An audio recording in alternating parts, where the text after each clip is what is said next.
is this ever going to end? Because it seems like there is absolute deadlock on this.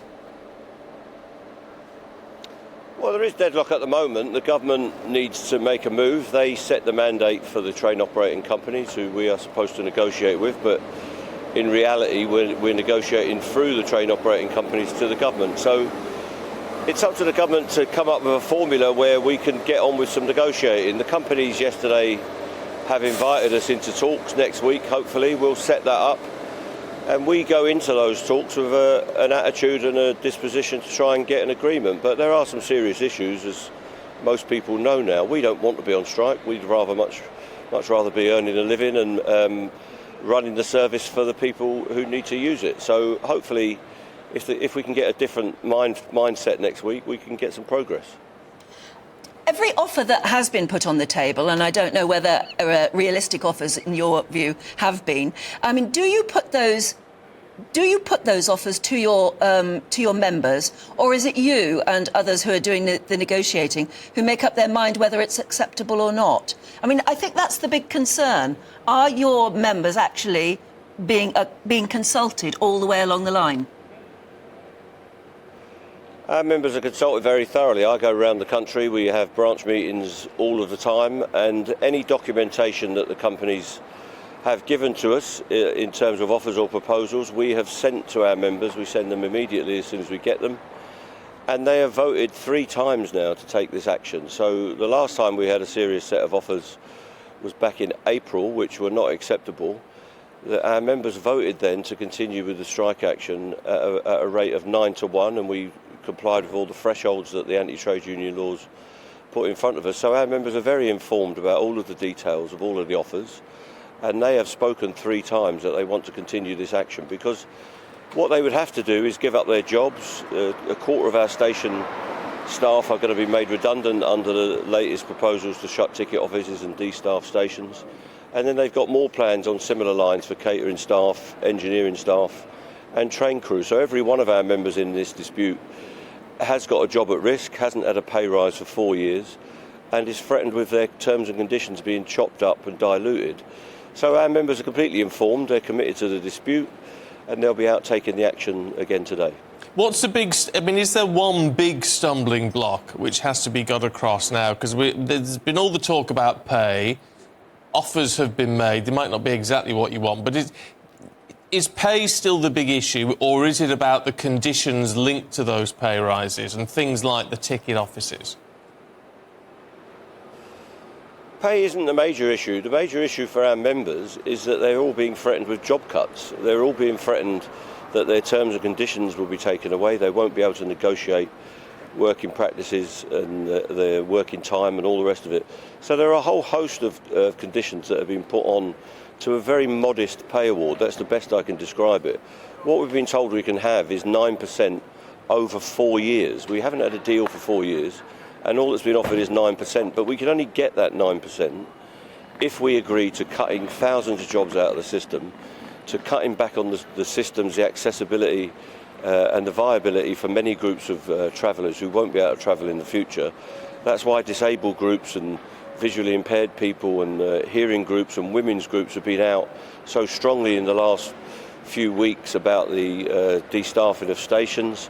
500,000 people have responded to that cuts programme that the Tory government have put in. So there's a lot of issues at stake.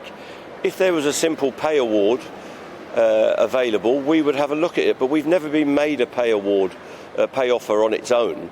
It's all conditional on cutting jobs, and of course if you don't have a job you don't get a pay rise, and the company has said that only those people that stay with the railway will get any pay increase. So people that will be let go, if you like, or made redundant will have no pay award. So there's a lot of serious issues, and you can't just say, oh, this is a pay deal in those simple terms, because there's no pay available unless our members pay for it themselves through their jobs and conditions. I mean, you said earlier that all your members want is to be able to earn a living. At the moment, they're on strike from time to time and losing pay. What is the sort of morale of your workforce at the moment? Well, the morale is very good. They're completely informed. They're in touch with the issues. They know exactly what's at stake. And when I go around the country and I'm continually rotating around, talking to our members, but also talking to the communities and the people that are involved in the campaigning who don't work for the railway. The morale is very strong. They know that this is the fight of their generation, and they know that in order to preserve our railway service and to preserve their jobs in a decent set of conditions, rather than being cast into the gig economy and low rent and low pay jobs, they need to fight to protect what we've agreed over the decades, and that's what they're determined to do. So our members are up for the campaign and they're up for the fight. It's part of the problem, though, as this goes on, that we, the public, are getting used to it. Perhaps a little bit too much. It is an inconvenience, of course it is. But a lot of people now are just going, oh, there's a train strike this weekend, so we won't do this, we won't do that, we'll put it off for a week. I mean, the more people adjust to it, the less impact you have. Well, I understand that, but the root of this problem is this is a completely corrupt strike. The railway companies have given up £1.5 billion worth of revenue, which is far more than the savings they wanted to make through these workforce reforms. That was in the order of 150, 200 million pounds. So they've spent multiples of money trying to fight this dispute because the government has got a dogmatic approach to working people and to trade unions. They want to drive wages down. So the impact is there. The government has lost this money. The economy, we're told by UK Hospitality, is another £3.5 to £4 billion worth of losses. So you're in excess of £5 billion of costs to this strike. This could have been settled a year ago or even further back if the government had a reasonable approach to negotiations and was in a position where they wanted to make a deal. But the fact is that all of these train operating companies are being subsidised by taxpayers and fare payers' money. They don't lose any money whatsoever, even when they're not using running trains. They didn't lose any money during the pandemic because the contracts that they've got with the government are completely corrupt. They get paid no matter what happens, no matter how poor their service. They will be paid to run trains, to not run trains, and not move the people of Britain around. So a settlement is available, and it would be far cheaper to do a deal than for the government to hold out in this dispute. Meanwhile, as this goes on and on and on, how do you really feel about the impact you're having on ordinary people's lives? People trying to get to school, people trying to get to work. Well, people aren't trying to get to school today. It's a Saturday. We're told when we go out in the week that we're disrupting business and work life. When we go out at the weekend, we're disrupting leisure travel. We don't want to disrupt anyone, but a lot of working people do understand the sacrifices that our people are making. They've been through a lot of this in their own work lives, where contracts have been stripped down. People are expected to work longer hours than they used to, and wages have not increased for many years in many cases, especially relevant to inflation.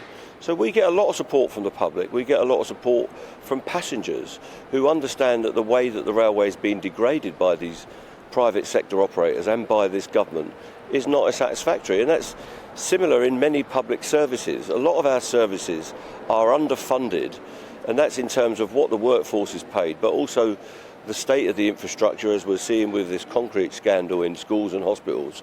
This government is only interested in cutting public expenditure and not servicing our country properly, and that's got to change going forward. We need good public services, a good railway system, and we need a better environment for our people to work and live in.